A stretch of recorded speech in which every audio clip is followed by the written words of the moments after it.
Hello and welcome to You're Wrong About Musicals. I'm Esme, And I'm Nell. and today we are going to be talking about the prom. Ugh, I just had to sorry. really think about I almost said another musical. Big news. Like About 10 minutes ago. 10 minutes ago, I got a text from Today Tick saying you won the cabaret lottery for tonight. So in that time, So I've Esme's since going. got dressed in like the nicest dress I own. It still has the tags on. I need to cut them out, which my mum told me not to wear before holiday, but cabaret is a special occasion. And in that same time, I went and made another cup of coffee. And I made plans for this evening, Yeah. which is to go and get fish and chips and drink in my kitchen. Yep. So big nights for both of us. Yep. I will be letting you know how it is, because Esme has never watched a bootleg. I However, haven't actually never watched a cabaret bootleg in like the they don't actual exist. stage. They don't exist. Also, You I know have what no idea bootlegs don't exist? what. Let's not get into it. Um, Mincemeat bootleg. I'm also not. I also don't know what my ticket's gonna be because I have to go to the box office and pick it up, I hope you turn up and they're like, yeah, you have one of the like dinner tickets. and it's just me by myself. You at a table by yourself. Will you if I text you and I'm like, I'm at a table, will you If you start send me a losing? picture I of can't you take at a table, photos. Right. ask them really nicely. Be like, my friend wants to see. My friend wants to mock me. My friend needs to make fun of me. Right. Should we get on with the Anyways, news so on that basically, note? the reason we want to say that as well, we are going to do a very quick news so we can try and finish this before Esme has to leave.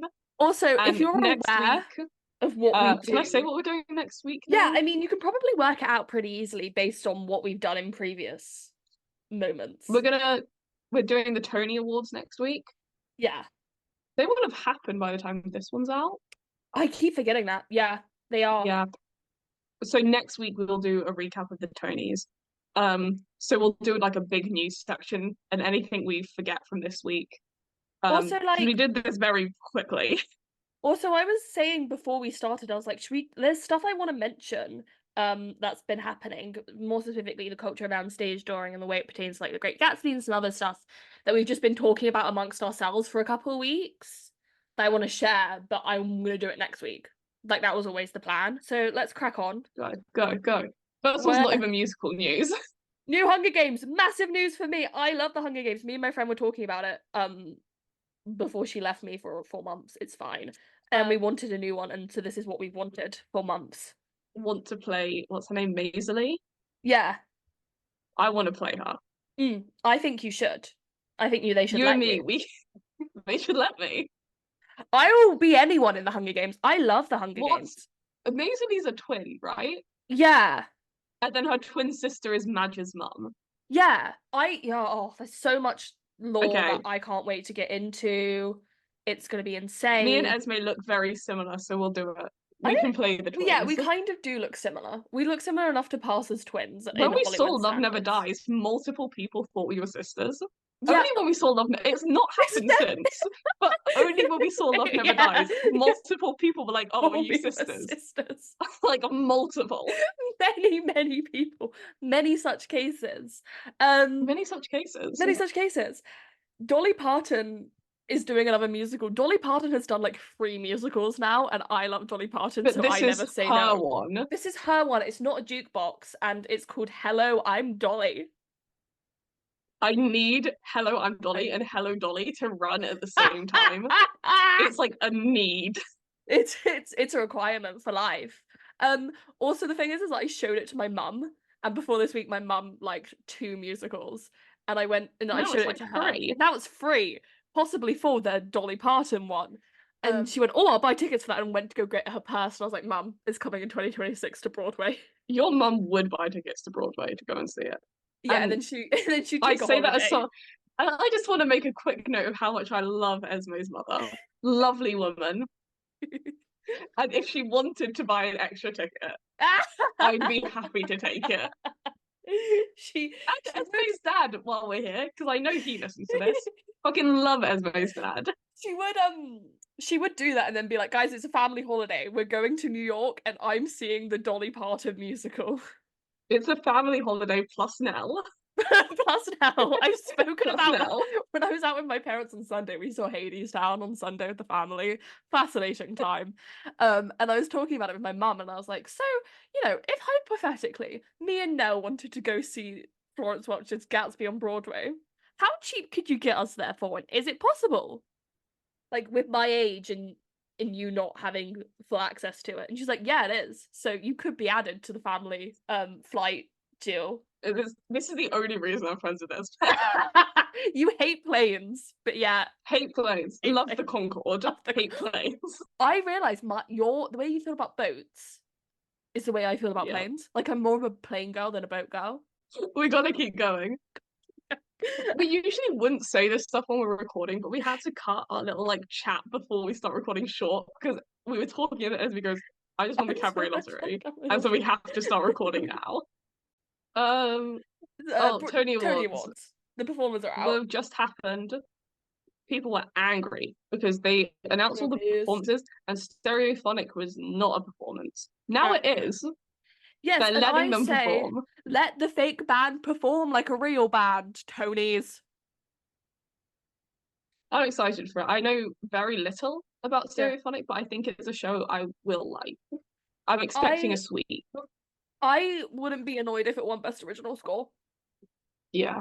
I'm just gonna say that here and now. I do love I love 70s music. I love fake bands, and I also am not over I listened to a bit of Suffs this week, and there's a song called Great American Bitch, and I listened to it and I was like, Hillary Clinton produced this. Yeah. You can tell. And I mean that negatively. No hate to Malala. Or anyone else on the production of Or anyone else on the Just production Hillary of Clinton. Just Hillary Clinton, always. Great Gatsby released 3 songs, Roaring On, My Green Light, and The Past Is Catching Up to Me. I have listened to all of them because they're incredibly catchy, but it does sound like it was written by AI. I did get a text from Esme, and it was just like, they are not beating the AI allegations. Yes, they aren't. It's like, but don't get me wrong, it's incredibly catchy, unfortunately. I had to explain what the green light meant to my dad this week, and it looked like he was about to die. But I was like, but it slaps and it's well performed. So the album is also delayed by a week. Same with the Lempicka album. Let me hear the Lempicka album. I want to hear it. I want to hear the Lempicka album. I've heard there's a song about a bowl of fruits. It sounds insane. Please let me listen to it. Speaking of music. Music that isn't necessarily good, but we want to hear. Wokeness has been defeated. We defeated wokeness. Woo! Andrew Lloyd Webber is working on a new musical. Best day of my life. I was on the tube to Hadestown and I checked my phone and Andrew Lloyd Webber is working on a new musical. I'm like, I'm in heaven. The rumors are he's working with Rice again. Tim Rice, not Rice. It's gonna be good in that case, if he is. I don't know if it's gonna be his work with Rice is actually decent. That's the thing. It's good. His work with Rice is some of his best. But as I've said to you, I was like, it doesn't need to be good, it just needs to be deeply entertaining. And when it was What's on Stage announced it, far too many people being like, oh, worse Cinderella. Stupid joke. There's only ever been one bad Cinderella. It was just previously called, which is funny that it was Cinderella, bad Cinderella. The concept of worse Cinderella is funny. Worse Cinderella has to be what the Australian production is called, or the national tour. Yeah. If Cinderella and Bad Cinderella were 2 different shows, Worse Cinderella would be funny. Yeah. They're the same show, so it's not. Yeah. The third Phantom of the Opera musical, however. Very real.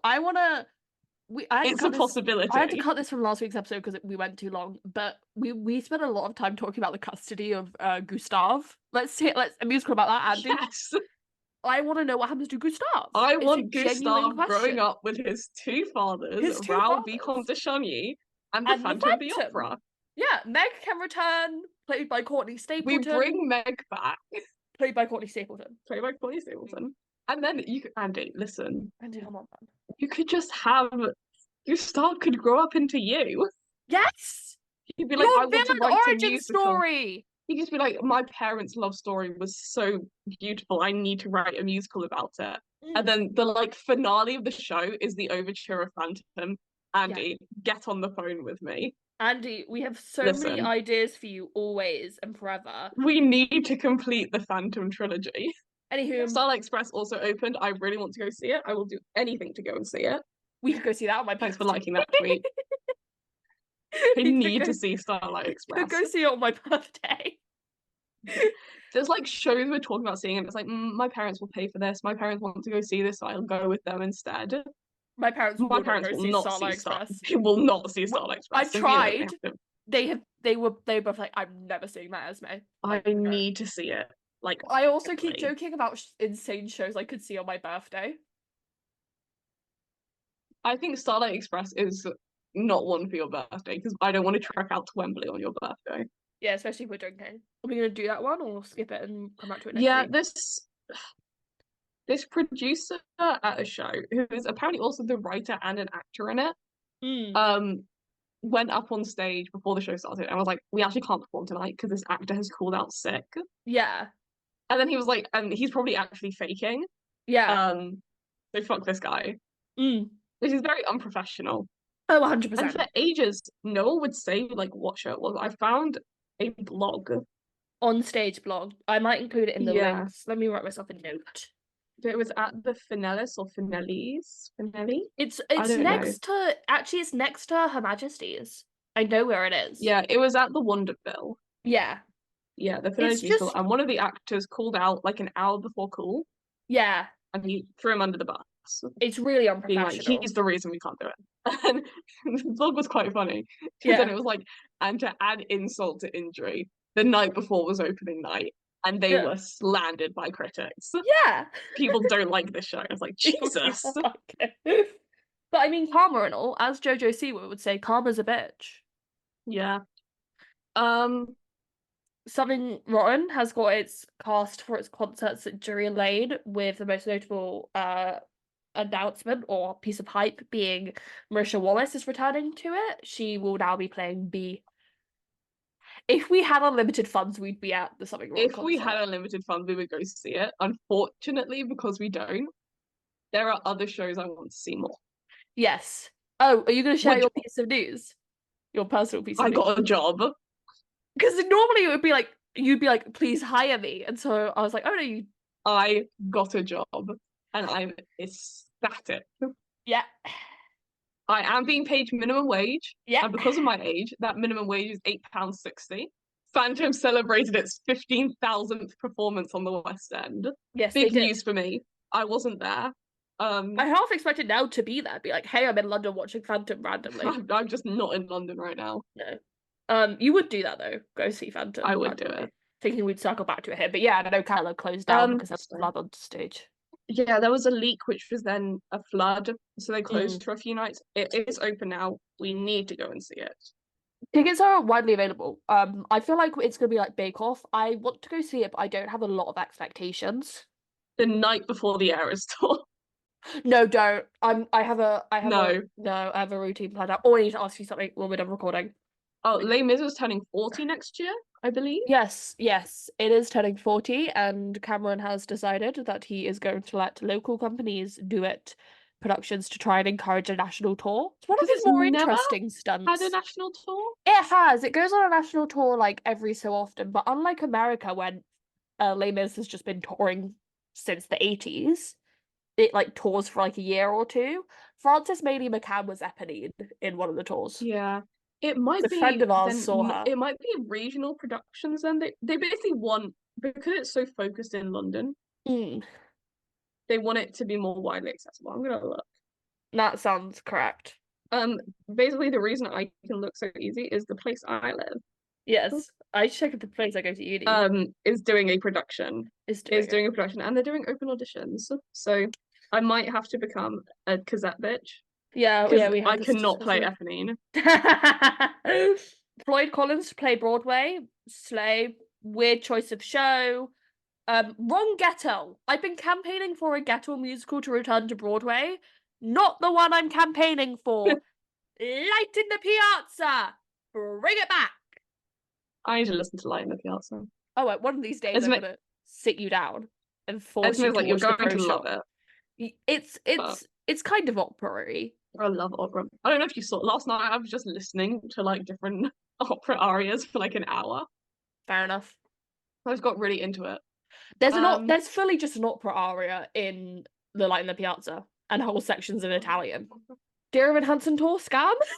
We kind of all knew it was coming. Yeah. They put out a video and they were like, we had over 2,000 online applications Yeah. to be a part of the Dear Evan Hansen UK tour. And they were like, we invited 30 of them to an in-person audition, which is crazy, first of all. I'm obsessed with the audacity of Dear Evan Hansen every day. I hate putting this episode together.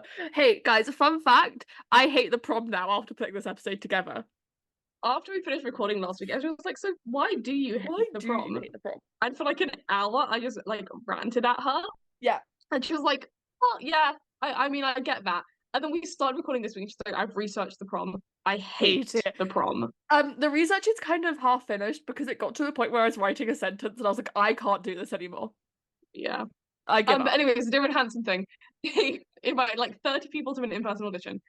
They hired one of them or cast one of them as the alternate Evan, which is very impressive for him. I mean, happy for him, always. Very happy for him. And I'm glad he got the opportunity. Yeah. However, it is a bit ridiculous. Yes. But anyways. We kind of all, at least we both, expected it to be like that. Because like Dear Evan Hansen has been doing this since the dawn of time. They want free online publicity. And they don't really want to pay for it. And someone, I think Hannah Lau, I'm not going to get into this actually, because it's going to open us up for so much more conversation. Next week, we might talk about it a bit more, because I have more to say. Anyways, what a good segue from Dear Evan Hansen into the prom. They are spiritually linked in the worst way possible. There is a song in the prom, which is just You'll Be Found. And it's a song I actually like. Here's the thing. But it is just You'll Be Found. The song is Unruly Heart, and I like Unruly Heart so much more than You Will Be Found. Like You Will Be Found. Neither of them are like bad songs. I at times can see myself enjoying You'll Be Found.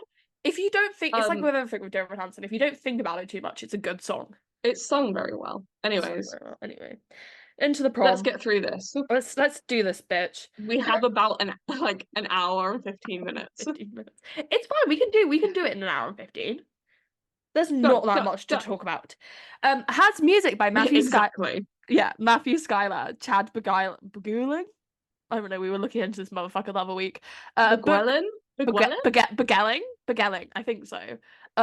Book by Bob Martin and also by Chad, our friend Chad. I'm just gonna call him Chad from here on out.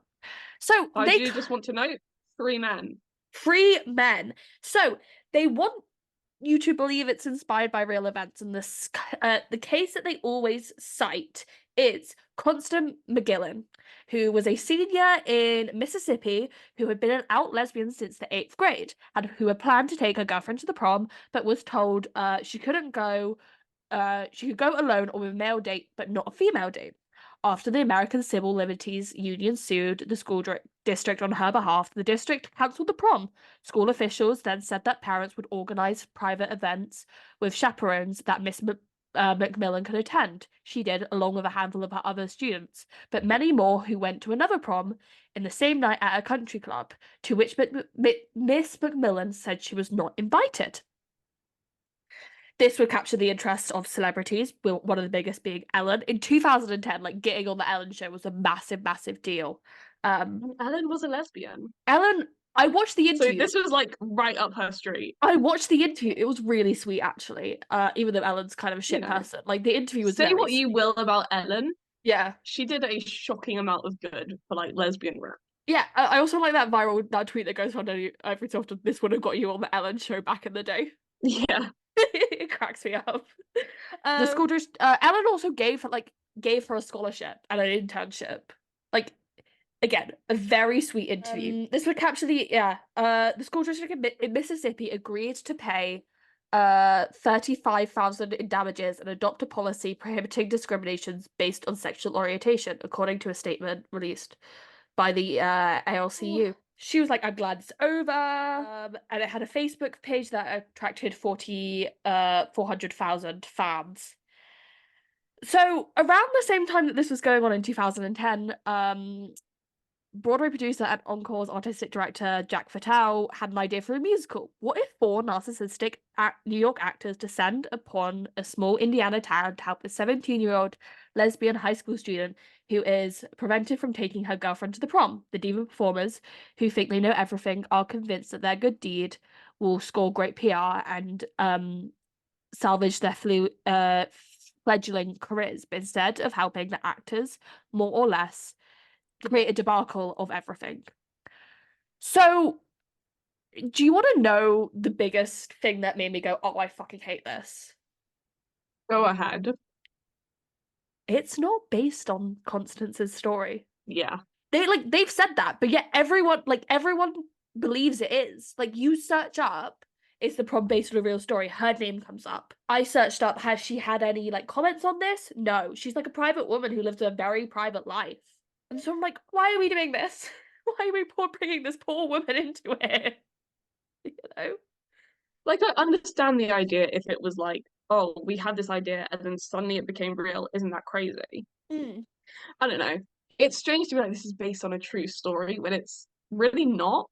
It's really not. And even the creatives, credit to the creatives for this, they have said multiple times, this isn't based on her story. Like, it's based, there's a quote here. It was inspired by several incidents involving this kind of prejudice and exclusion, all revolving around the prom. And then saying this is the most notable instance of this. I think because the thing is, it's like with Jamie, Yeah, you understand completely how that is based on a true story. 100%. There are multiple parts that are fictionalized, obviously, Mm. but at the end of the day, you can clearly see the parallels. The thing with the prom is it's like, oh, this lesbian is not allowed to take her girlfriend to the prom. Mm-hmm. And that's where the similarities end. Yeah, Because it's like yes. it's not actual celebrities that become involved in her story. It is these weird niche ex-Broadway celebrities who Yeah. we will get into because I We will hate get them. into. But Um, it's also so interesting to me that like they didn't actually want to tell this story about, well, I think they did want to tell a story about exclusion and prejudice and love and all this other kind of things, but they also really wanted to tell this story about four fledgling Broadway actors. It's like, if that's the story you really want to tell, which I feel like it is, leave the lesbians out of it. I think I should probably say this for our thoughts, but You can say it now if you want, while we're we on the were topic. talking before about like Broadway kind of being weird towards putting gay shows on Broadway despite it being a very like queer fan base. And also, like, a lot of gay performers. Like gay people are on Broadway. Gay people are everywhere on Yeah, Broadway. And have been for the years. Venn diagram is a circle, you know? Yeah, I saw a tweet But that was like, shout out. I felt so seen by this tweet because it was like, shout out to all of the straight former theatre kids who have two straight friends now. And I was like, oh, that is so me. yeah, but we talked about that and how it was like kind of weird. Yeah. And then you have the prom, which I Mm. will get into my like real hatred of. But for starters, just so blindly loved, not Yeah. by fans, but by like executives. It got a Yeah. movie in 6 months. Oh, like I think the reason why the prom is so critically adored isn't because it's a good musical, but because Broadway people are so obsessed with themselves. Yeah, And that sounds really mean, but I really believe it. it's like what Esme was just saying. The actual main part of the prom when you watch it Mm. is not the lesbians. No. It is the Broadway stars. And I think that's what is the issue on Broadway is that Yeah. despite it having a very diverse fan base, not only in like LGBT fans, Mm. but like non-white fans as well. Yeah. It's very diverse. There's a lot of people that love it, and you do get that reflected in the actors.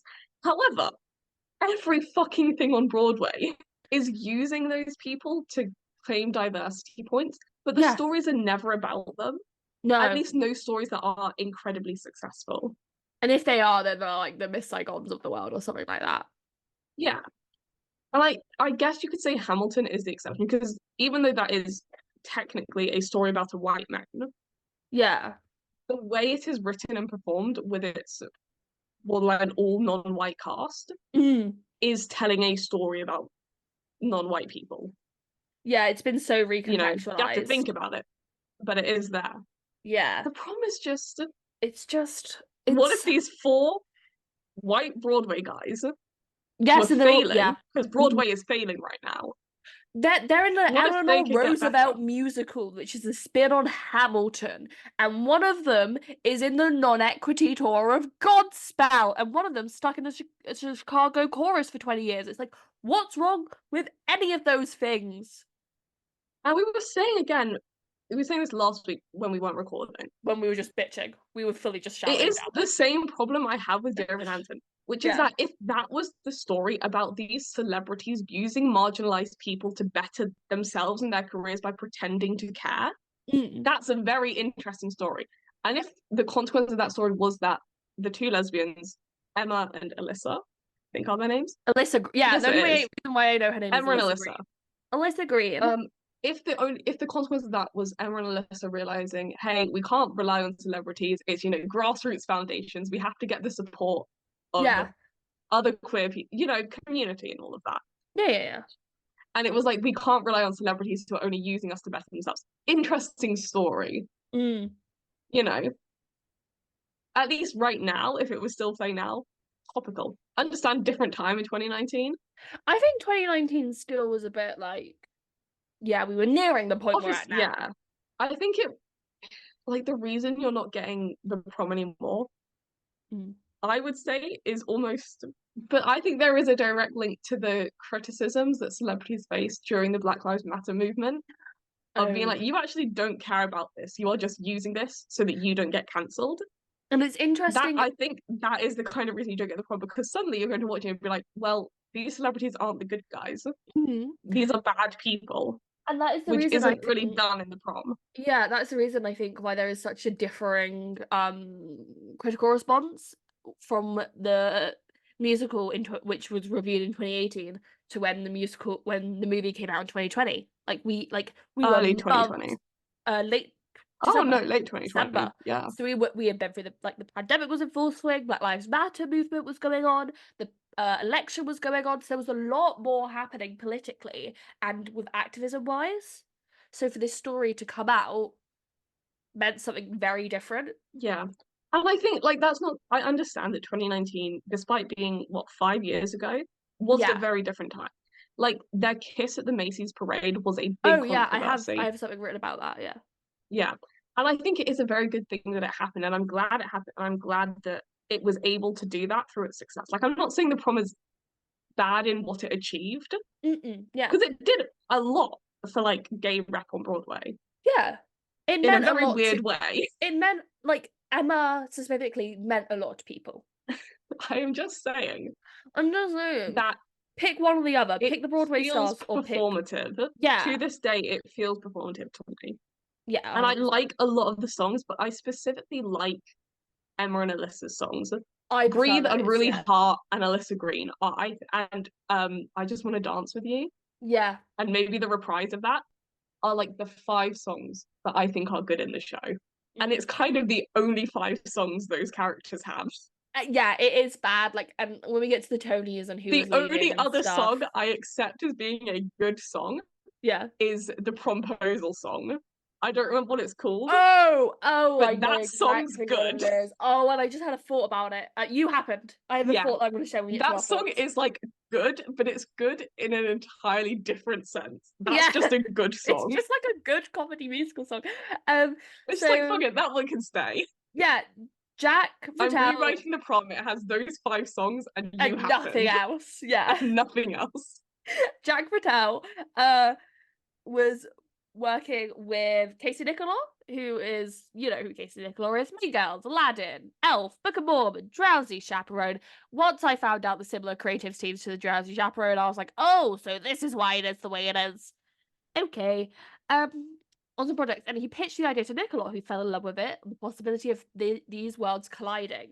He saw the potential for these two different worlds and how cool and funny the situations could be. They go on to say how it was kind of inspired by the Macmillan case. Basically saying there's a lot of opportunity for humor with this, but they would also see that it could be filled with emotion and humanity. They also knew who the ideal songwriting team would be with the heart and humor for the songs, Matthew Schuyler and Chad Beguiling. They had worked on several musicals together, including Elf and The Wedding Singer, with Beguiling also writing the book and lyrics to Disney's Aladdin, like co-wrote them. And they had won several awards like the Richard Rogers New Horizons and the Jonathan Larson Arts Foundation Award. Of course, Jonathan Larson's at the scene of the crime. The man's been dead for years, and yet he still finds himself in mess. They liked the idea. They found it funny. They thought it was good. They all were like, "Oh, it's funny, but it's got heart." So that's what all drew them towards it. And basically being like, "This is a redemption story for the Broadway stars." And that was what drew Beguiling to it. But also like the idea of a prom being such a rite of passage for everyone and that being the main contention. Not everyone, some of us didn't have proms. We were COVID kids. We were COVID kids. We didn't get prom. My sister's going to the prom on election night. Ugh. That's when our old high school's prom is election What night. colour's her Hilarious. dress? I have no idea. She tried mine on and I was like, "You're not wearing my dress." And she's like, "I don't want to wear a pink sparkly dress." And I was like, "Yeah, okay." Ugh. I never even bought a prom dress. See, I did because I really wanted to wear one. I really wanted one and I never got it. I have no idea what to do with it. I have no idea if it still fits me. Anyway, they would set the musical not in Mississippi, but in Indiana. Take a guess why they set it in Indiana. Why did they set it in Indiana, Esme? Because Mike Pence was governor of Indiana, and he was taking away gay rights as governor, and they invited him to come see the prom and be like, "Mike, change your opinions." Guys, I don't think him seeing the prom is going to change his deeply rooted political beliefs that are deeply entrenched in the evangelical movement. I mean, his little call out at Hamilton. Yeah. Probably did more to change his beliefs than the prom is going to. Yeah. I do find the fact that they set it in there for Mike Pence like such a moment of the times, if that makes sense. Of course. We've set it there. They would have the world premiere at the Allegiance Theatre in Atlanta in August to September 2016. Variety would say, "You might wince at the prospect of a group of Broadway egotists landing in a small conservative town to fight a teen lesbian to bring her date to prom. But it turns out to be a happy merging of the worlds. The Prom is a loopy, loving, and joyous musical premiering at the Allegiance Theatre. Think Fun Home meets The Drowsy Chaperone. I have a thought about this." I'm going to share it in a moment. The musical also nicely taps into the power of social media and the importance of courts and generational shifts in attitudes about gays. Movingly expressed by Emma and Barry, in the end, you can't help but share Ash Mankus's, who plays Barry, boundless exuberance when he does. Finally gets asked to the prom. That's when worlds merge into happy bliss of musical comedy heaven. So theatre people like the prom. Yeah. That's what we see throughout. I found this interesting article from Playboy when it was still in Atlanta, and they would describe it as it's high time that a musical empowering young same-sex female couples take the stage. The award-winning Fun Home is paving the way, but rather than high-stakes drama like the one Janine Tesori and Lisa Crone, the prom is told through teenage eyes with a pop kiss score. The ladies describe it as Hairspray meets Legally Blonde with something for everyone. It's hitting home with young adults. This really made me think, so you know how I like to say next to normal in the worst way possible inadvertently caused Dear Evan Hansen? Yeah. The prom is to Fun Home what Dear Evan Hansen is to Next to Normal. Yeah. Just like a worse knockoff version made for the mass audiences. Anna Grace Barlow, who played Alyssa, said, "After a performance, there was a girl who came up to me and said, 'My girlfriend's name is Emma. I've been in the closet and I'm at a Christian high school for 3 years. I came out to my mum and she was cool with it. This is so amazing. I'm obsessed with the show. It was amazing to see someone that I could relate to so closely.'" That just, no one's coming up to the actors at the end of the show and going, "Oh, I really relate to Dee Dee Allen." Yeah.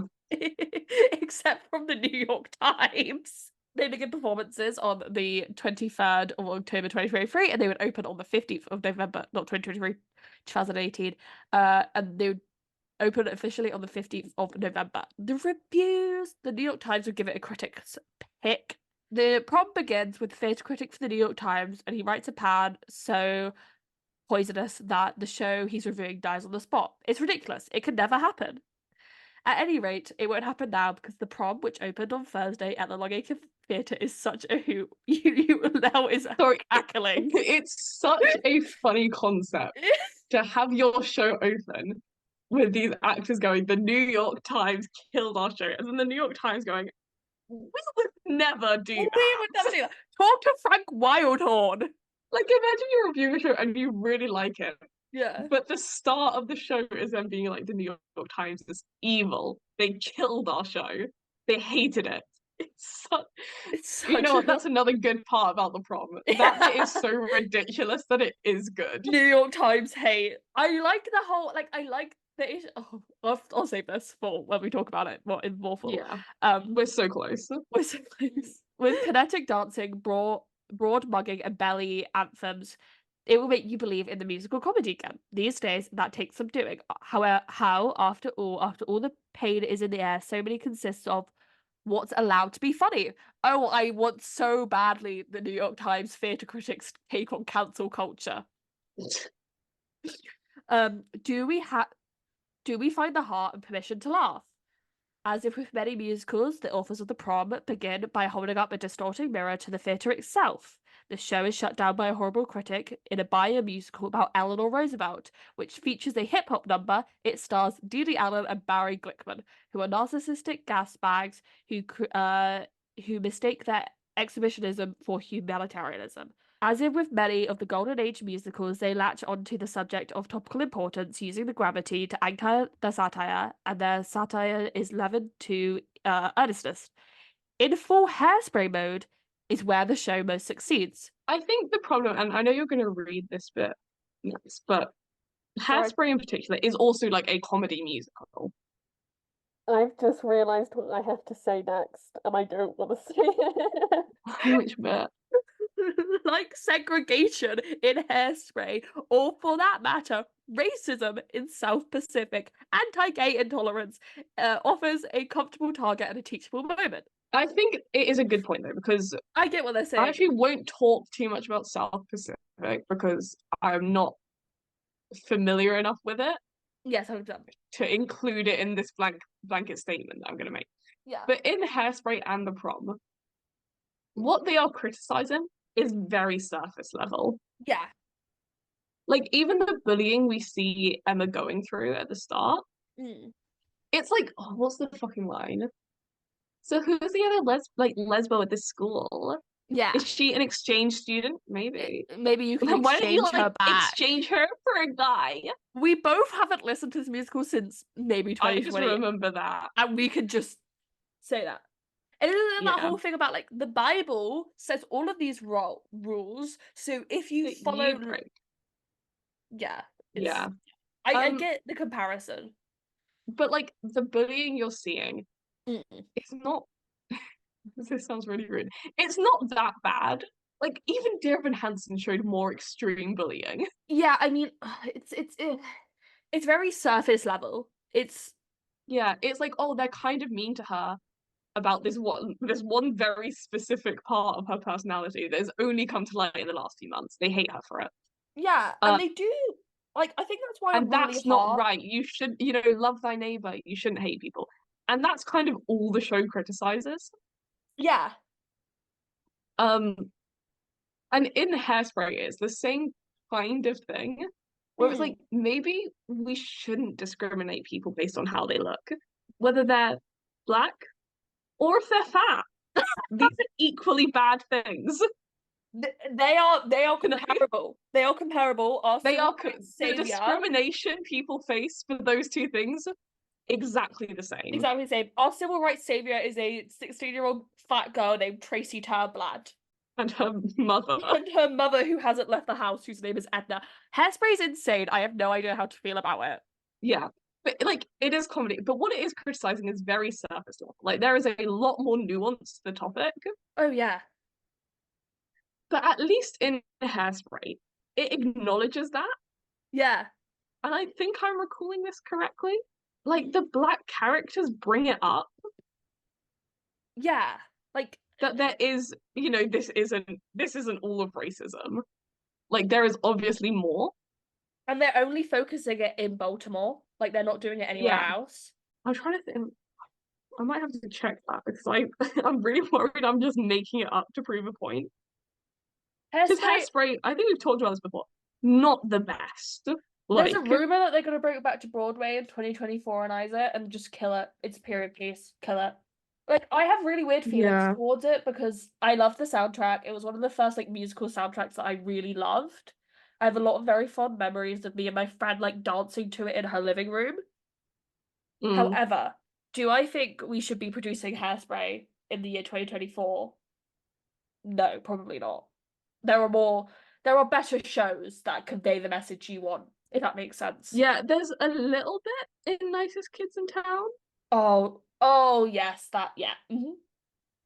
where they kind of address it. Yeah. I want to say there's another song that I'm thinking of. Big Black and Beautiful. And then there's I Know Where I've Been, which is honestly like amazing moment. Again, not the best representation, but at No, least no. addresses that there is more. We are just focusing on this small bit. Oh The yeah, prom doesn't I do know that. where I've been is like I've got a long way going, but I've made progress. Might go listen to the Alex Newell version as I'm on my way to cabaret. Mm. The thing with the prom is it doesn't have that. No. Like there is no mention throughout it Mm. that, hey, actually, this is very surface level. Yeah. What people are actually going through is much worse. We just can't show that on a stage. To the point where the ending of the show, Alyssa comes out to her mother. Her mother's like, I'm not sure if I agree with that. And then the head teacher is like, maybe you should. And she's like, you're right. I do accept my daughter. And Alyssa then they and all her have a mother. prom where every gay kid in the country comes. Yeah, that's That's the insane. ending of the prom. Like, here's the thing. Alyssa and her mother are probably two of the most interesting characters, and they have the least stage time. No, Dee Dee's got to do But her it's 10 just numbers like, about herself.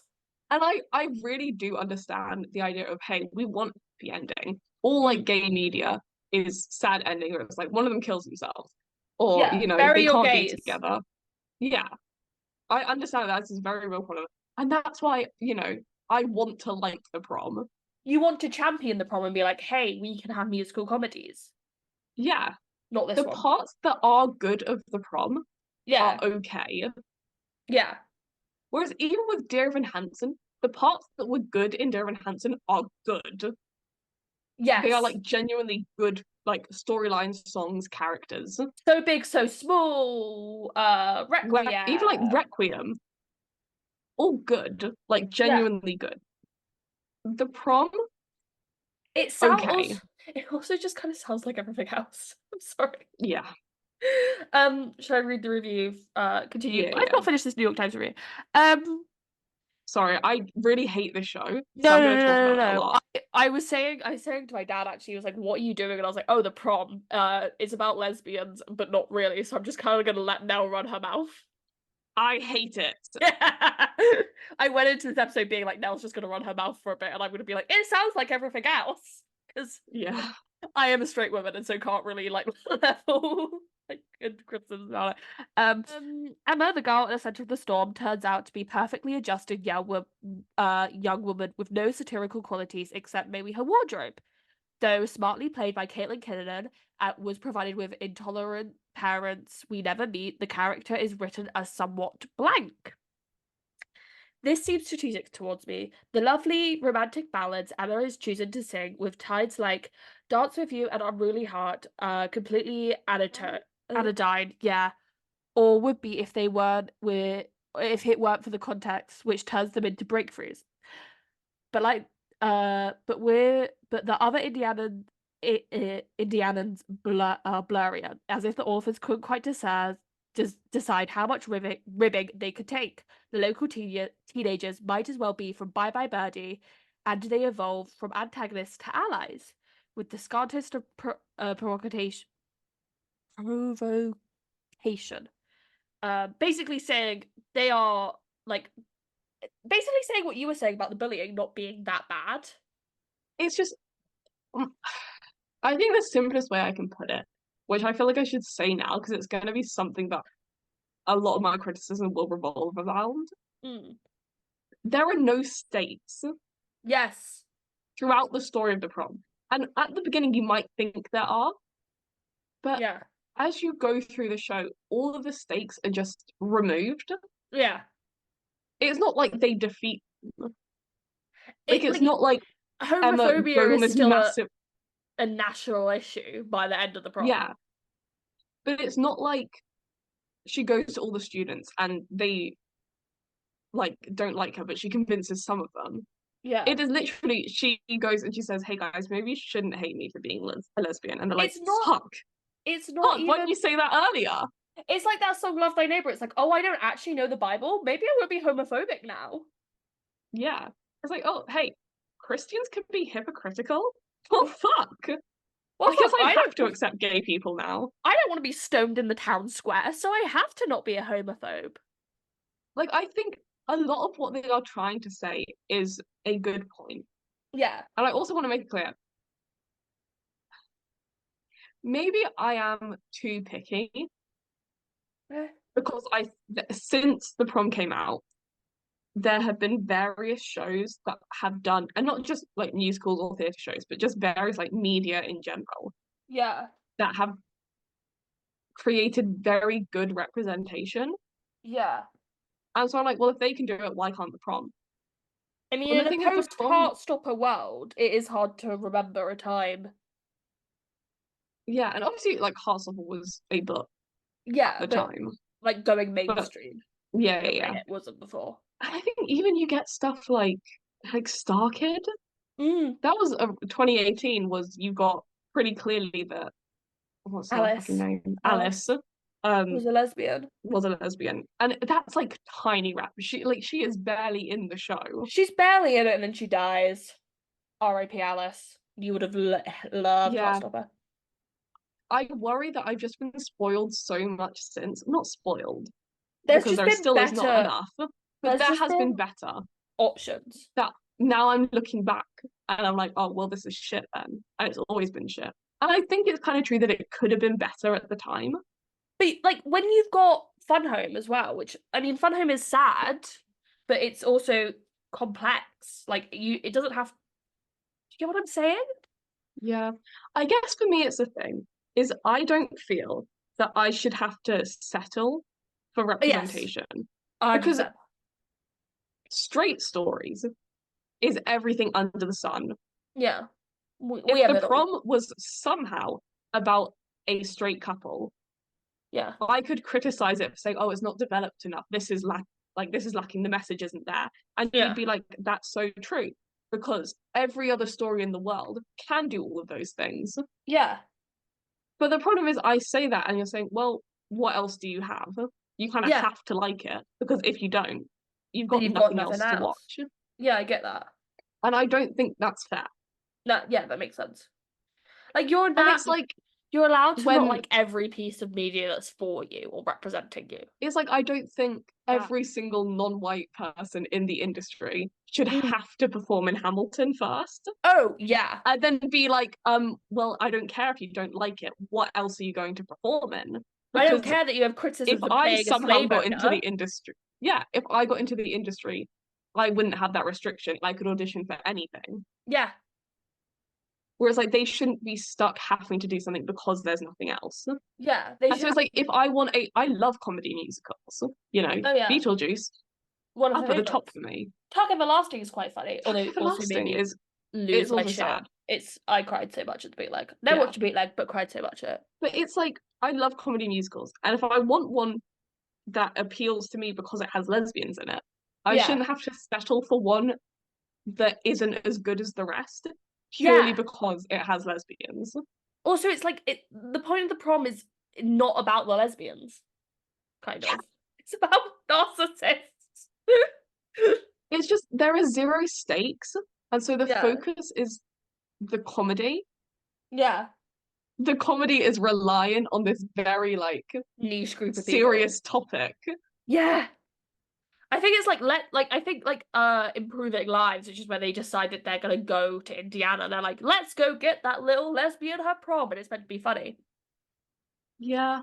I'm like making notes as we go of being Okay. like, hold on, I have to talk about this as well. Okay. So should I read the Yeah, variety? yeah. And then Keep we going. can. Okay. I think we should, yeah. The 21st century Bye Bye Birdie was showbiz interlopers causing havoc before finding their best, but reimagined with a millennial slant and an echo of Dear Evan Hansen empowerment. Dear Evan Hansen did not empower me. It made me feel more shit. Um, To be fair, it did at the time for like a month, for like a month, maybe a and then year. giving the show a human dimension with Kinnan's Emma, who has several moments of her own, including a lovely duet with Makala, Dance With You. Director Casey Nicholaw maintains his right touch, balancing the outrageous with the sweet, as he did in Book of Mormon and Something Rotten, and then brings in dance numbers to the choreography still alive. It's and well and hell of a lot of fun. But for sheer Broadway bravado, that emotional moments so full of happiness that you think your heart could burst, nothing beats Ajmankus is exuberant song and dance of joy when he finds out he's been asked to the prom at last, a touching chord for any kid who's not found them a safe home in the world of musicals and a bit of heaven too. Should I read Time Out? Because Time Out was a review that you actually picked out, like when we were Yeah, talking I about think it read last it. week. Because do you want to read it and then if you don't remember why you picked it out. I am curling my hair at the moment as Yeah, yeah. well. It's cheering to see a musical comedy that engages with modern questions with a teenage lesbian romance at its center to boot. Emma is secretly dating the overachieving Alyssa, played by Isabel McCallum. But while the issues are contemporary, there's a 1980s film to the character types and overall style of Chad Bogwellin and Matthew Schuyler's score,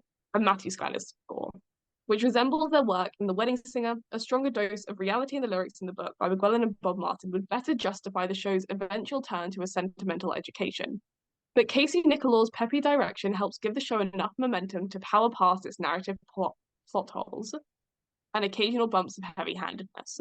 Though it teases Broadway, the prom has the appealing scrappiness of a party thrown by the theatre community for itself, and nowhere in this celebration more joyous than in the deliciously hammy performances of its two-season stars, who take over the top to dizzying heights. I have Yeah, no idea.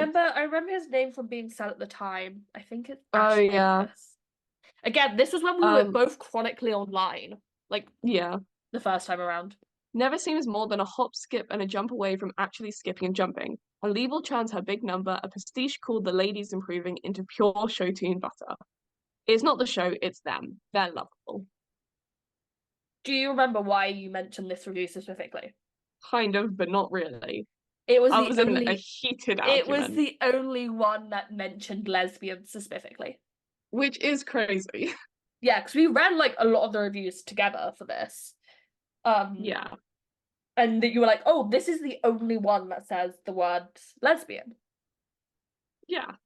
which I thought was And I crazy think because it's the the whole fact that we can read so many of them and it not come up proves that that is not what the show is about, even though it's yeah, meant to be. yeah. Even though that's where the inspiration came from. Do you want to do the synopsis and then Yeah, and and then I'm keep just that in gonna mind when I read the synopsis. and then I'm just gonna yeah, I was looking at the synopsis, I'm like, is it there? And then I was like, I'm just gonna let you run your mouth for about 20, half an hour. Okay. We've got trouble, folks, right here in Indiana, Indiana.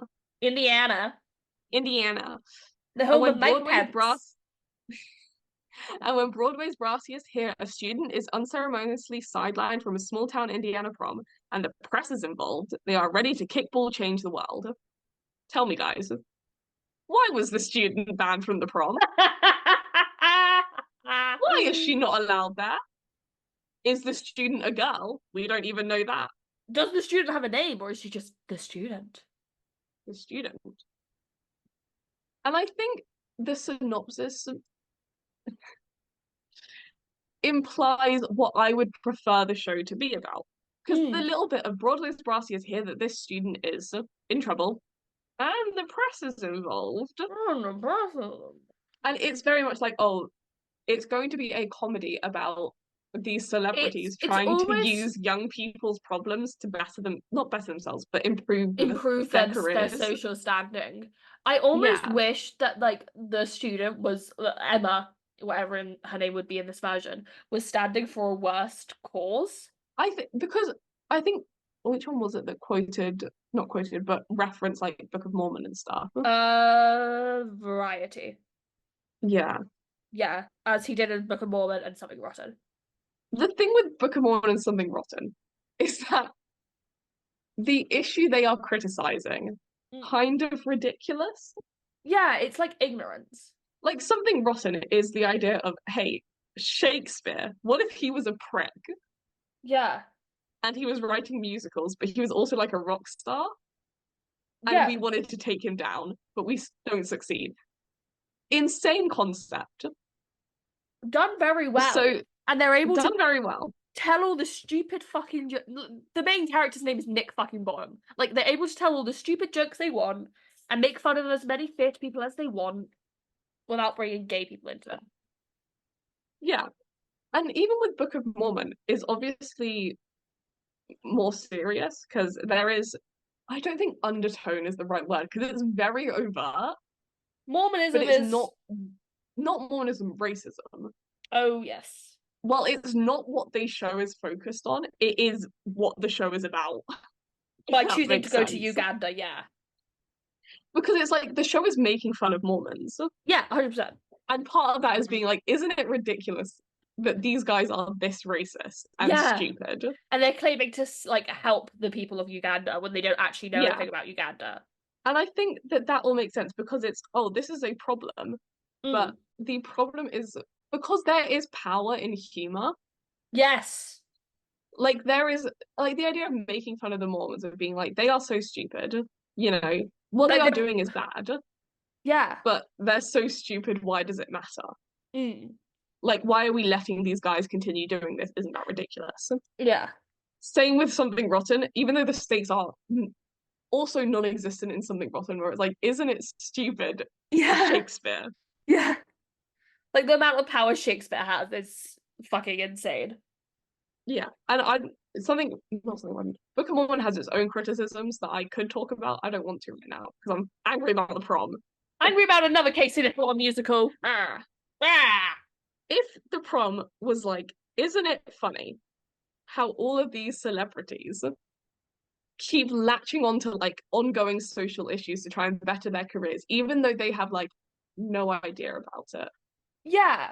That could be funny. And I think even more so like now, I Mm. understand, dude, it was like 2018 and everything before the pandemic and all the way into like halfway through the pandemic just blurs together in my mind. Oh, I can't remember. Like, my sister's the same age as I was when the pandemic happened, and I keep looking at her and being like, why are you so normal? Like, Yeah. what are you doing? Why are you so grown up? And I was like, oh no, your development was just completely arrested. Yeah. I, I don't entirely remember if it was as big of a deal as it is now. But yeah, nowadays, if you were like, oh, these celebrities, they're like trying to use social media and they don't quite there's understand it, or they're trying to like use slang words to appeal to us when they don't quite understand it. so, Comedy I mean, musical can still be serious, yeah. I but mean, is funny. going back to your thing about the The problem current with the state. prom is that they are saying it is a comedy musical, and it is, and it has jokes in it. But the actual issue, they are playing it, or at least trying to play it completely straight, Yes, and that I doesn't think work. I think the issue that the prom falls into is with a lot of musicals, you can play everything for laughs. So many musicals, you can play everything for laughs and gigs and like fun times. Yeah, It is hard to play like something like this for laughs. And I don't think it yeah. should because it's Because I think when you think of stuff like Tootsie, Mrs. un- Doubtfire, all of that, and we get into the I found problem of out this haha man week in a dress. I found out this week, this is also what made me go, I can't keep doing this, was Tootsie was the second front runner behind Hadestown for Best Musical this year. Crazy. But If you try to play everything for laughs, you run into the problem of haha man in a dress, yes. which is transphobic. Also, if you play everything for laughs, then you can't be serious. You can't be like, actually, guys, homophobia bad. But ha! Yeah. And I think that the Variety review Mm, handles it the best when they're like, the actors are very good. yeah. It is a show, Hmm. you know? And so these plot holes and the kind of awkward heavy-handedness of being like, this is a very funny scene. But Yeah. guys, homophobia is bad. Yeah. They're like, acknowledge that is awkward. Yeah. But the main aim of the show is to be a fun show. So therefore, it kind of balances out. Yeah. Let me get on my list now. Okay, you go. You get your Okay. notes up. Number one, all men team. Chad. Chad is gay. We Chad. didn't look that Yeah. up. I don't think it's enough for me to be like, that is actively weird. It's just like, Yeah. I that's think that goes kind of back. weird. Again, fun home, a full creative team of women. We didn't have the same issue. Well, you didn't have the same issue with. Yeah. But I think even there was at least one lesbian on that team because she wrote the fucking book. She wrote the book, and then the woman who wrote the scripts to the book of the musical was also a lesbian. Yeah. Whereas this one, yes, there is a gay man there, and I'm sure that helps. But I think, oh, what's his name? I think the character that Andrew Rannells plays in the film. Trent. Yeah, he's the one who's like, oh, I never got to have a prom because I ran away Oh from home because they kicked me out for being gay. no, He's an incredible character, that's James whichever one Corden. that is. James Is it Corden. actually? It's That's James even Corden. better. That's Barry, because that's why he actively sings even Barry. better. That's why he sings Barry is going to prom. Yeah, that's actually even better. I think James Corden's character shockingly good. Yeah. It like is a very. I feel like he's in it no, he's not No, because he he's like the accompanies Emma to second the main prom. He's in character. it like almost the most. So the way that like everyone is billed in the prom is so weird. So it's like, especially when it came to Tony's, it was Dee Dee, Barry, and Emma all as mains, Yeah, and then everyone else was supporting. but I think Barry's character is really good, and I think And in part that's you what makes can chalk that up Barry's to Chad. and that's what makes something like Barry is going to prom, because when I was reading quotes with everyone, they were all saying stuff like, "Oh, I really like I didn't go to a prom because I was a these were all gay men. I was a gay man and I was an owl." Or something like Ryan Murphy got banned from his prom. Now, normally I'm very mean Yeah, about Ryan Murphy, but this time, go off, Ryan. yeah, and I think that's a really good song, and I think Barry's character really shines. Yeah, And I think even his relationship with Emma is very important. So, and I've said this so much this fucking month when we've been recording, yeah. but I think it's very important, especially to reiterate during Pride Month. Community for queer people is very important, and I stand Mhm. by that. And I would be nowhere without having gay friends who I can Oh, talk to about like stupid stuff like this. Like yeah, Esme, my best friend ever, yeah. probably. Some shit I won't talk to her about because I'm like, well, she's straight, she's not going to understand this. And that's absolutely fine. Yeah, their relationship is very important because it's like, hey, he is the only one that has actual experience with what she is going through Yeah.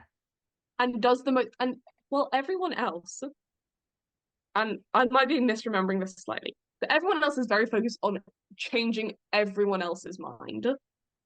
Yeah, Like, very much, we need to change students, we need to change the community. Barry Dee very much Dee, acts like we need to support Emma. yeah, Dee Dee is very focused on her The principal? the school administration who she then falls in love with. Like Yeah, crazy. crazy. Um, but Barry seems to be, from my memory, the only one who is actively focused on supporting Emma throughout it. Oh, there's Angie, the chorus girl who sings that song Zaz. Give me some Zaz. But even that's about her changing herself. Yeah. It's being much like you have to be confident, which is true. You should have confidence. Yeah. But I think Barry, for Also, me, then that song is the most important character throughout it I do to like Emma. Barry. I do like Barry. Love James Corden. Actually, that's a lie. Hate you. But I think it's why Barry's character, very good, very well developed, especially in contrast to Emma's character, Yes. who falls flat everywhere that Barry succeeds as a Mm, character. mm. Um, I also just have written down that I feel it is performative. Yeah. In that, again, it is the call is coming from inside the house. These Broadway stars try to save their careers by helping this young lesbian be accepted. Yeah. This Broadway musical is trying to succeed by appealing to young gay theatre Lesbians. fans who are trying to feel included and Yeah. accepted. The call is coming from inside the house, and you have picked up and gone, this is a fucking great idea for a show. The New York Times are like, oh, I love this so much. It's making fun of you. The New York Times was like, this show is a comedy because the New York Times could never cancel a show. Anyways, my review. Is this, to quote Euphoria, is this fucking play about us? You will use that next point enough. Okay. Lack of a message. Yes. Number one. They try to All with of the with adults with yeah. Okay. All of the adults with power are on their side. Mm-hmm. What are the stakes here? Who is pushing back against them? Yeah. I understand it's the idea of like, oh, hey, she's not accepted by, like, even if legally she's accepted, Yeah. the people around her don't like her. And that's the issue. And that's an interesting idea. It's fair. That's very interesting. Explore that. They don't. They really play it like she is being banned by the school board. And then you meet the school board and they're like, no, we really agree with her. We think she should be able to go to the prom. In Breathe, right? Yeah. They say that they're already suing the school board and it's like already like the legal mechanisms are already in progress. Yes, it's like there's a lawyer character. I thought it was the principal that comes up to her. Yeah, possibly. But there's someone, he just got off with the state attorney or someone. There's a lawyer involved to Breathe. I have two okay, I just got off the phone with the state's attorney. Like I suspected, she thinks this is a civil rights issue. This is a big deal, Emma. We'll get through it. Take a sec, relax, come in when you're ready. There's already I'm like relatively sure that's the principal. I think it is. That sounds like the principal. The principal's got a big role in this for some reason as well. Yeah.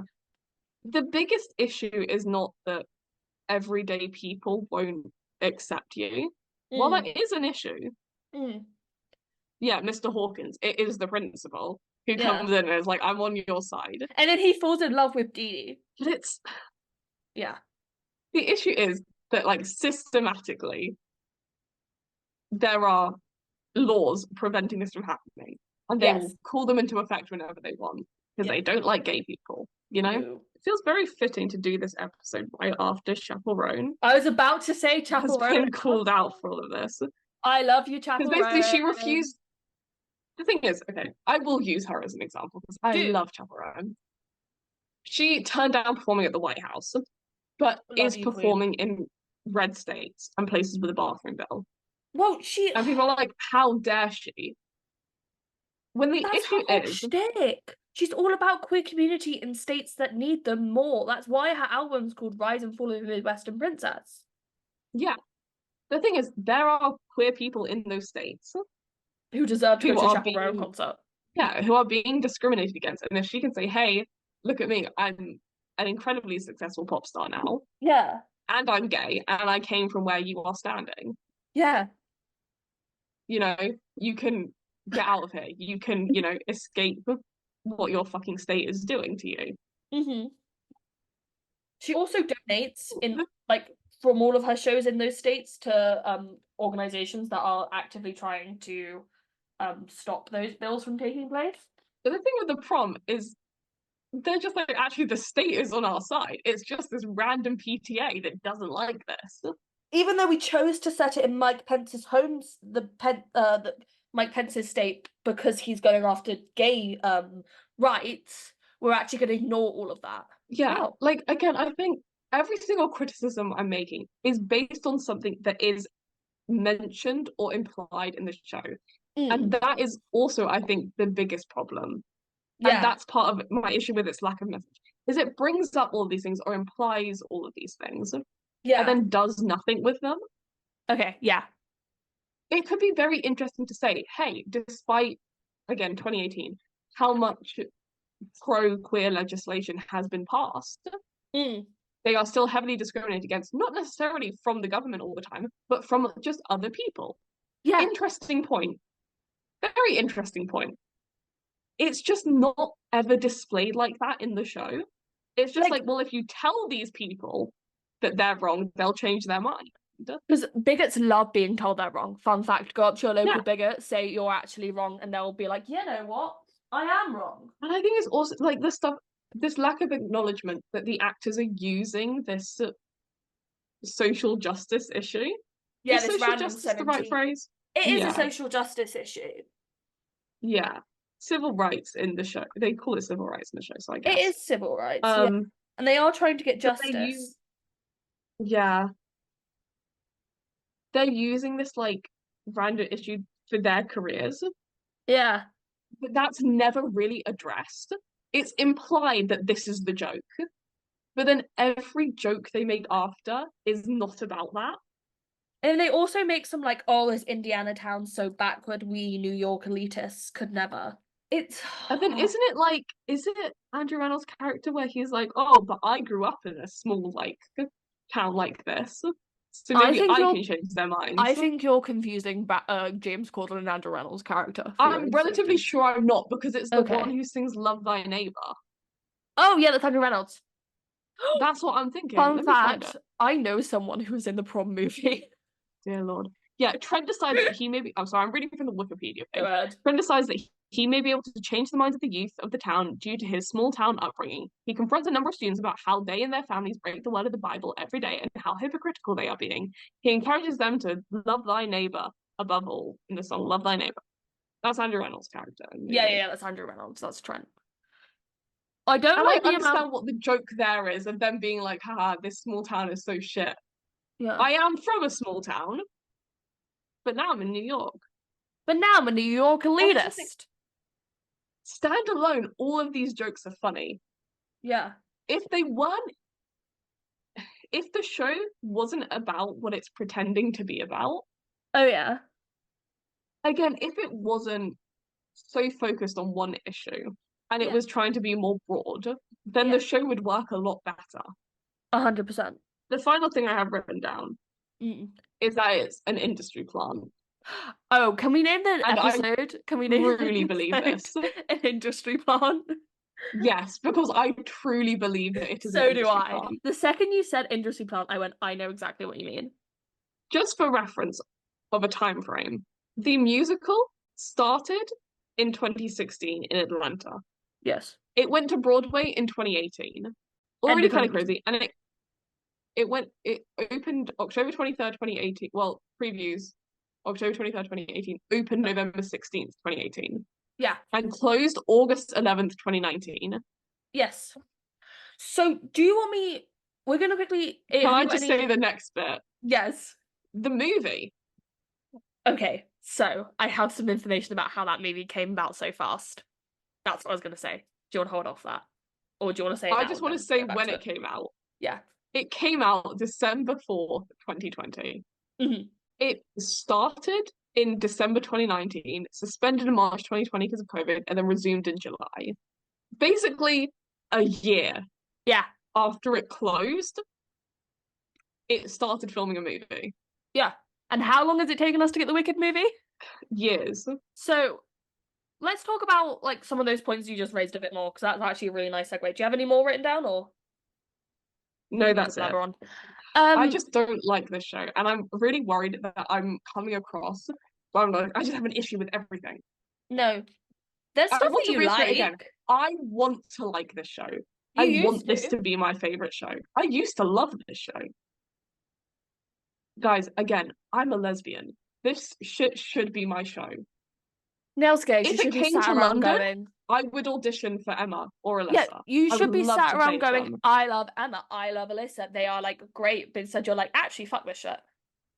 Like, I feel the need to love it because if I got the opportunity to go on the West End and play one of them, I'd be like, absolutely, I want to do this representation. I want to be a lesbian actor playing a lesbian character. Yeah. And I probably still would. I would let go of all of my morals and my thoughts about the show, and I would do it because I want to have that representation for myself. Yeah. However, until that happens, fucking hate this show. Tony Awards, 2016 2019 Tony In Awards, 19. 2019. I was there and sat for all of them. Um, I think I fell asleep halfway through. oh, I didn't watch it because I had school the next day. I had like Yeah. we had school the next day. I think I I was like remember it. trying to watch like the live tweets that come Yeah, through. No, I didn't even have Twitter. It was on Tumblr. no, I was trying to watch live on Tumblr as yeah, people like posted about it. yeah. It was like, And guess who I was rooting for, guys? The fucking Prom. yeah, That's not not true at all. Hadestown. You were rooting for Beetlejuice. Yeah, I was rooting for Beetlejuice. So they've been nominated for Best Musical, Best Book of a Musical, Best Original Score, Best Leading Actress for Brooks Ashmanskas, a Best Leading Actress for Caitlin Kinnunen and Beth Level, and Best Direction for Casey Nicholaw. They would not win any because little show called Hadestown, we've never spoken about it before in our lives. No. Don't have a 2.5 hour episode out about it. Not us. I can't believe Tootsie was this season. Yeah, and Or that I season. looked at the odds and they were hilarious. So, as we discussed, the Macy's I really was. I just remembered I really was rooting for you Beetlejuice were this year. rooting for Beetlejuice. That was like your one show. Here's the thing with that Tony Awards. I remember them being really easy to call, like really easy to guess who was going to win. It was great. I had a great time. Last hurrah before And we I'll all lost stand our by that. minds. I still think Set should have gone to Beetlejuice. Love Hadestown. I It understand the should have gone argument. to After Beetlejuice. seeing Hadestown, I understand the argument a lot more, though. That's the thing with it. Like, Oh, I agree. completely I agree. understand it. I borderline understand why I went to Hadestown. However, I don't the like Beetlejuice approve. set, Yeah. have you seen it? Yeah. I think the Hadestown set is very effective in what it does, and that makes it a great set. Yeah. The Beetlejuice set itself It's its was own incredible. character. It's its own character. It is its own like as someone who's seen it character. in the flesh, like it's insane. Like that set. Oh my god. Anyway. And I think even stuff just like all the hidden entrances for the other Yes. Beetlejuices to come on through, I think it should have won. And that I will stand by this till the day I die. Beetlejuice should have won the 2019 set. Just give it something. Give it something. Anyway. The Macy's Thanksgiving Day Parade, they would perform, and they would kiss at the end of It's Time to Dance. I believe that's what it was called, and it would be historic because it was the first lesbian kiss to be captured on the holiday's nationally televised event. And it meant a lot to people. It was big drama at the time. And people then the were Conservatives like, we've got to cancel the Macy's parade. The Conservatives got pissed, and to them I say, get a grip, go touch some grass. Which is, again, sorry to interrupt you. I know you have to leave in about 10 minutes. I do, yeah. But we've only got my bestie Ryan Murphy to talk about afterwards, so we're good. We can run through the film quick. As they did themselves. At the time, at 2019, in 2019, 2018, the Prom was doing a very good thing. Yes. And that's the reason that I like it. And while to this day, like, I understand I'm being very harsh, and so I don't think it comes across. The Prom does have a special place in my heart, purely for being I didn't know Fun Home at this point. I think I got into Fun Home after the Prom. Pipeline. But it was the first time I'd seen like lesbians on stage in a musical that I liked. Yeah. So it does have a special place in my heart. And I think at the time it was doing something very good. And I think the Macy's Parade is the best example of that. Yeah. Because what it was doing was groundbreaking. Yeah. My problem is looking back, it could have and should have been doing so much more. And it basically settled for the bare minimum. What? Marily's recording a pro shot. Yes! Win! I think the Prom should have and could have been doing so much more even at the time, and not just like looking back on it and being like, knowing what I know now. Yeah. In this day and age now, in 2024, here's what it could have been doing. It's just even in 2018, it was settling for the bare minimum. And it could have better than nothing, and I accept that. It could have ridden the success of something like Amiga, because this was the time when teen shows were really, really popping off. And again, this might be my memory failing me because I was like 4. What Dear Evan Hansen did because Dear Evan Hansen was big on being like, we really support mental health. Yeah. So I'm gonna skip ahead a bit.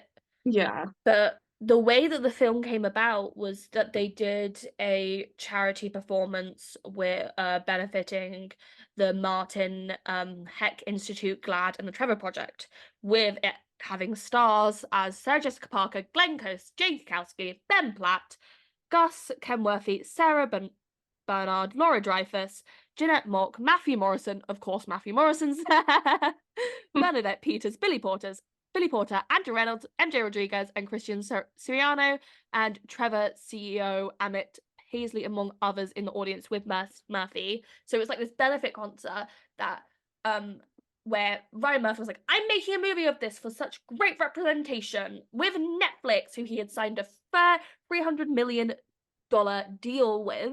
So it was seen as like this really good thing, and like having the Trevor Project there to almost co-sign on it and like raise money for them is a good thing. Like money to charity is money to charity. Again, I think it's a good thing what it was doing. Can I just say, and I'm trying to skim over the names and see if any of them stand out. A lot of gay men in this benefit concert. MJ Rodriguez is trans, but I don't know how she identifies sexuality-wise. I can do a quick Google and check. But no, none are jumping out. Yeah, and forgive me if I'm wrong. I probably should know. No, none of my family have responded to my message of I've won really cheap cabaret tickets because they don't know what an accomplishment that is. They don't understand. I cannot find anything that is jumping out to me as saying she is a lesbian. But I think obviously very good representation across the board. Yeah. Strange. Yeah. That the specific identity your show is about is not there. Yeah. I mean, I'm sure there were lesbians in the audience, but they didn't feel like naming them in the Hollywood Reporter. Yeah. No, this was just like they were just in the audience for this. They just like came to the gala. Yeah. But so, do you want to talk more about the movie, or have you got more to say? No, we'll talk about the movie. You've got 5 minutes. Can I quickly just say 2 things that I want to just say because it is interesting for Auntie. Maybe at number 14 on the fandom ranking for Tumblr in 2019, and they wouldn't do one later years. I died to get my hands on those figures. And they did one in 2020. Oh no, it was different in 2020. They did something to it, I think. I've looked into it. They got rid of the musicals section. We don't have, as someone who still occasionally uses Tumblr, no more musical rankings at the end of the year. They don't do that anymore. It's so weird. Let's have it back. Give us this back. I like to use as a metric of how popular something is in a given year. As someone who likes data, believe it or not, guys, I fucking love data. It's crazy as well because then you get like stuff like I want to know how Moulin Rouge is. Yeah. Stargate has to go on to web stuff, so it's there was like a couple of years when it was competing with like the Dream SMP for spots. Oh I was like, well, they're not gonna win. Oh, if we had more time, I'd so mention something too, but we don't, so I'm not going to. Okay, keep going. They would novelize the events of the musical, and it would come out in 2019. Again, very quick turnaround. I think our school library had a copy of this. Can I say a fun fact about our school library? I know exactly what you're about to say, and share away, it's Pride Month. So there was a weird period where my friend group at the time, not including Esme at this point, was it really coupled up, like weirdly so. Including me, there were like 3 different couples, probably, maybe 4. Yeah. And there was this like sofa section in the library, and we were all sat there. And I specifically remember it because one of my friends was sat on her boyfriend's lap. The other one was like the pride flag thing. The pride flag. I'll get to the pride flag as well. Okay. Whilst you talk, I'm gonna go to the Yeah. The other one was like cuddled up with her boyfriend, and then basically the girls and boy couples were allowed. They were like kissing. You know, we were like 15, so it was very basic shit, but cuddled up, cute little couples. Me and my girlfriend at the time were sat next to each other. I think maybe I was like leaning my head on her shoulder. Nothing scandalous. And me and her got kicked out, but the rest of the couple could stay. First of all, that's the preamble for this. And also just to let you know that my school was kind of homophobic, our school. And then the second thing that Esme mentioned, the pride flag. And then a couple of months later, for Pride Month, they went to go hang up a pride flag in the library, just in the middle of the room. And they hung it up upside down. And I walked in and saw it and then walked back out to go get my friend. And we came back in and laughed. The librarian was like, girls, what are you laughing at? That's so rude. I hated this. I could full name her, but I won't. But I hated her. She was like, girls, what are you laughing at? That's rude. That's discriminatory. And we're like, no, sorry, we're both gay. Um, but the flag is upside down. Like you have hung, it is a rainbow. How fucking dumb do you have to be to hang a rainbow upside down? Sorry, just got and hang a rainbow upside down. And I But know yeah, exactly what you're on about. how dumb do you have to? It's a rainbow. You know, Yeah. we taught it at like 5. Yeah. Um, Also but Google. It's yeah, so easy to Google, my friend. I and almost then said she her name. would I the almost said the same librarian. librarian's name. Dude, I a second before you came back, I was like, I could full name her, but I won't. We don't need that Um, chaos in our lives. yeah, she kept trying. They kept trying to hold like, oh, what did we call it? Because it wasn't the GSA is like an American phrase. Oh, yeah, we had that. I was involved in that for a moment, That's somehow. crazy to me. Accidentally. They were just like, hey, you have, because it was COVID, you have clearance to go hang out with the year eights, which sounds really weird, but I was actually just teaching them about mental health, which was horrific in its own way. Um, can you give out these pride stickers? And so I'm immediately texting now and being like, I have pride stickers. Come. Our school would do crazy shit. Well, as said, I was allowed to teach year eights about mental health. Yeah, it was crazy. It was so Um, crazy. let's go. I'm just remembering all the stupid like gauge. My favorite one was in sixth form when we They got were, handed out do a you thing remember? about feminism, Do and you it was talking about intersectionality. Sorry, this has just come to me. Do you remember when we all had to wear a specific colour according to our form group for a Yeah, day, and then at the end of the day we had to line up and make the pride flag colours? it was fucking insane.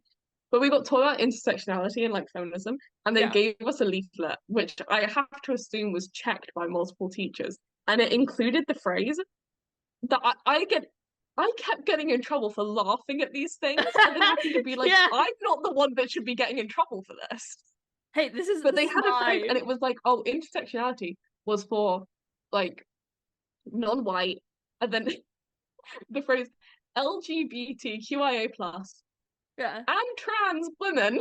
And I was laughing at it. And my teacher was in and she's like, now, what are you laughing at? And I was like, I need you actually to tell me what you think LGBTQIA stands for. And she was like, lesbian, gay, bisexual, trans, and queer plus. I was like, first of all, it's intersex. And I We was like, and so why, if the T stands for trans, have you did then you rewrite included an it? addendum of and trans women? On that super fun note, let's talk about some great representation. The Prom movie! Yay. It would initially have Meryl Streep, James Corden, Nicole Kidman, Ariana Grande, Andrew Reynolds, Aquafina, and Keegan-Michael Key. Arianka was meant to play Emma, not Emma, Alyssa. They would have a Yeah. nationwide search to find Emma. They would target a 2024 release, with it being released in cinemas and then going to Netflix for award purposes. That's the only reason why they really do that. Ariana Grande would drop out due to scheduling conflicts. Every so often, I think about how crazy it was that she was even attached to the Prom movie at some point. Like, Yeah. the girl was just desperate to do a musical. She was like, anyone, let me Yeah. sing in a musical. And I understand that. I respect her for it. I have to respect her grind, but she'd be replaced by Ariana DeBose. In my opinion, better choice.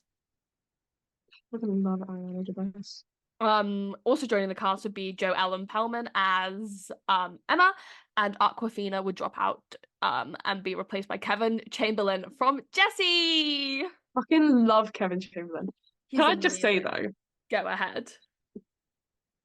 I still believe they should have had Ellen in this cast somewhere.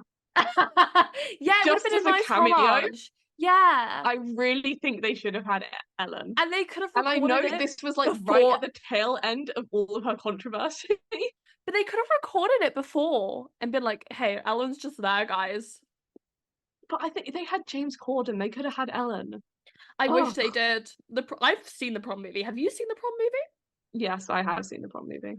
It's horrific. I remember I thinking this is watched it bad. it took me like a week to watch it because I was in that phase. Guys, can I just say, I told Esme this earlier. I watched 3 movies in one day the other day. I'm turning over a new leaf. I've never been prouder than you. Of I know. you. But yeah, when I watched the Prom, it took me like a week because I'd watched like 20 minutes and then stopped.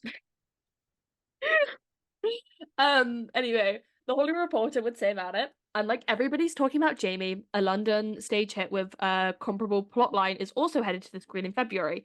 These young characters here play second fiddle in search of spotlight-seeking interlopers. In any case, there is something to be said about the wide reach of a Netflix feature that championed the rights of LGBTQ teens, sharing a message that's easy to endorse. James Corden would be criticized for his performance as Barry. Yeah. I I was meant think to find a quote for that, but then I was like, I'm not. The light's draining from my eyes. I need to go drink. I was like, Esme was like, "Oh, do you not like the prom because of James Corden because he's in the movie?" And I said, "Esme, when have I ever You disliked James Corden? you campaign for James Corden. I still think he should be in the Wicked movie. I think they still have time to get him in." Yeah, And that is me being a contrarian, by the way. Like, yeah.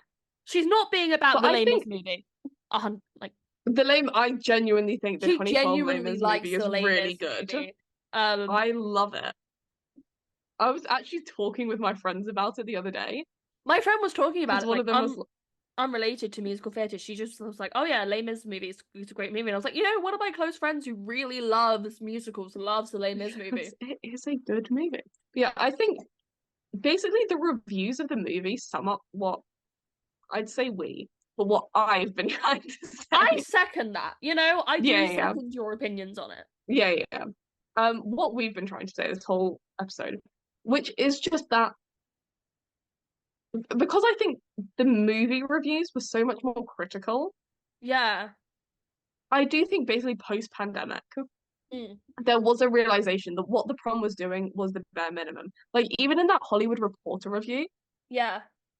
it says sharing a message that's easy to endorse, even if the delivery tends to great. Yeah. It is literally just it was the simplest message they could pick. Yeah. And they said it and it's, you know, easy for people to be like, well, I like, I'm not homophobic, guys. I liked the prom. I liked James Corden. I liked Meryl Streep in the prom. Dude, I fucking loved him. I think I purely watched the prom for Meryl Streep at that point. I have a massive crush on Meryl Streep. Do you? I didn't I know want to. that. I actually have a massive crush on Meryl Streep. I mean, I like I her version might of the have to winner watch the takes it first all. Mamma Mia. Yeah, Nell's also never watched she's amazing in it when she stood on I've top of the watched the cliff. second Mamma Mia, but I've Yeah. never watched the first Mamma We Mia, and won't I get might have into to. we won't get into the idiosyncrasies of Nell's weird movie watching behavior, but let's just say that could be a whole Guys, can other I just say, episode. my 3 movies I watched in one day. Yep. One of them was the most recent Mission Impossible movie. Mm. Never seen the rest of them. And I also watched Fast 10. Never seen anything else in the Fast and Furious franchise. I don't think you need to. It's been great. Yeah. Um, but yeah, I think the fact that there was more criticism about the Yeah. movie than there ever was about the musical, even though nothing changed between the Yeah. two, apart Yeah. from the context outside of the movie. I do think it just realized because I think it's easy to say, hey, and I do say that the prom musical was groundbreaking for its time. It was doing something that hadn't really been done before. Mm.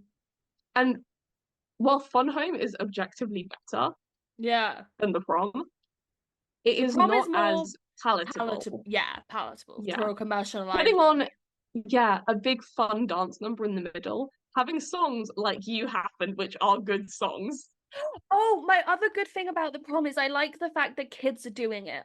When I still did Yeah, like kids theater, a group that was like a bit younger than me, so 11 to 12, not like 8 to yeah. 11, 12. They did songs from the prom, and when they did Unruly Heart, I was like, "Oh, I feel like I could cry right now. This is so cute." I think a lot of my criticisms for the prom just come from wishing it had done more. It's a lot of wasted potential in your is Yeah, that and the I way you do said? think, yeah, I do think it did good. Yeah. I feel is bittersweet the right word about it? Yeah. I really liked the prom when it first came out. I wish it had done more so I could continue to like it now. Mm. It hasn't aged with you. Yeah. No. And I think I understand why, if you're looking at it from they purely wanted to get something that was palatable to a wider audience. Yeah. then I understand why they went with this very toned down gay storyline, where the Mhm. focus was on Broadway humor and theatre humor Yeah. over addressing the issues. Why it Yeah. was focused on comedy over the like seriousness or even satire. It Mhm. was just very much made to be watched and not to make a point. Yeah, I mean, yeah, And they that's want not necessary. It's Esme might hate me for this. to. I would say it's the same thing as The Great Gatsby, like Oh Broadway yeah. Gatsby. Oh, guys, It is I made don't to be think watched. again. I sent the text never beating the AI allegations to Nell this week about The Great Gatsby. Yeah. Like, Objectively, Esme loves the ART Gatsby so much more she than said, "Oh, did than you Broadway see?" Gatsby. She said, Nell said to me before we recorded, "Oh, did you see the photos?" I went, "Yes, I'm in the walls." Yeah, Esme has seen the photos. Esme took them. But yeah, like Broadway Gatsby is made to be watched. It's made to be a spectacle and to be an enjoyable night out. ART Gatsby is meant to take the themes of the book and make a maybe And not make a political point. A social point. statement. Yeah, a Yeah. point about life. Sorry, And I am also, rushing because Esme has to leave so soon. I We're have to already leave 10 in minutes like over when 5 she minutes. last said. It's fine. I can if I'm out of the house in 10 minutes, then I should be good. What time does it start? 7:30, but they say you have to be there an hour before for the pre-show, and I have to pick up my tickets from box office. That's true. Okay. Um, Because otherwise, I'd be like, yeah, it's fine. I can hop on the train at I don't exactly want to say what time, but like I can hop on the yeah, train yeah, an hour before curtain and be there with no worries. But yeah. also, it is out by Um, embankment. that's true. It only takes You 45 have enough? minutes. Yeah, yeah. You'll be fine.